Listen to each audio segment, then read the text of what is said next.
When you step into a fight, the most important choice you make is not your weapon, it's your ground.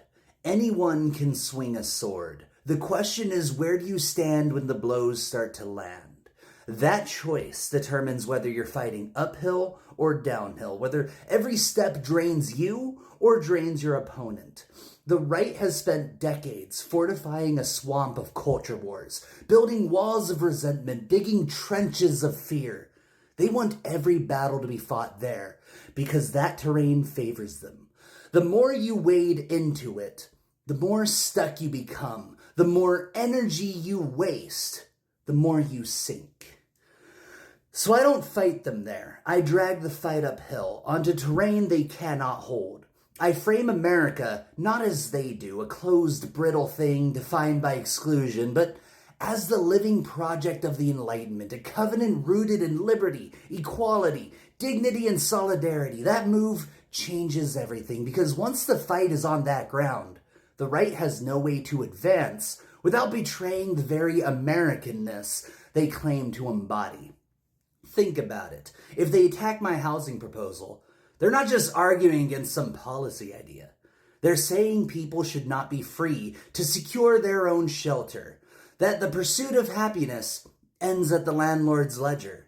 If they attack work week liberation, they're saying life, liberty, and the pursuit of happiness should remain subordinate to the grind of endless toil for the profit of a few. If they attack the principle of distributed sovereignty, they're saying America was wrong to rebel against monarchy in the first place.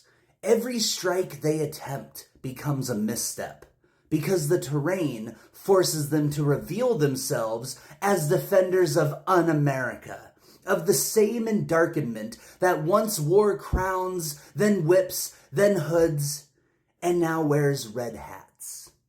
That is the trap.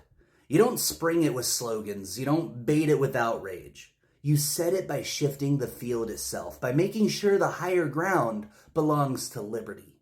Once the battlefield is chosen, the outcome is already written.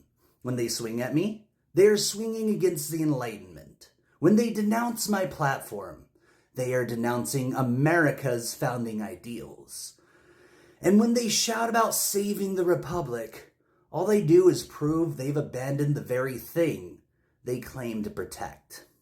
This is the logic of asymmetric struggle. You don't meet a larger army on its terms. You move to the ridgeline, to the place where their strength becomes weakness. The right's power depends on people believing that freedom means obedience to hierarchy, that liberty belongs only to some, that equality is a threat. On that terrain, they are strong, but when the ground shifts to structural liberty, to the design of a society where no master is necessary, they stumble. They have no story that can endure there. And the deeper truth is that I don't need to defeat them blow for blow. I don't need to fight every skirmish they provoke. The terrain itself does the work. Once people see America as the unfinished project of the Enlightenment, once they recognize that housing security and time liberation are the modern forms of life and liberty, then every attempt to roll us back into feudalism rings hollow. The ground itself refuses them. That's what makes this fight so lopsided. It isn't about me being cleverer or louder. It's about building a frame that forces my opponents to reveal their true allegiance.